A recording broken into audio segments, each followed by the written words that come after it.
Today, we will be interviewing a few students if they know the fire evacuation plan of the Andrew Building in USC. So without further ado, let's start asking. So hi, what's your name? My name is Danny. So do you know the fire evacuation plan of the Andrew Building? No, Why not? it was never taught to us. Okay. So hello, what's your name? So do you know the fire evacuation plan of the Andrew Building? Why not?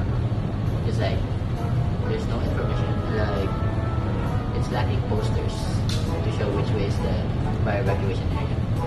Okay, thank you. Hello, so what's your name? I'm Austin.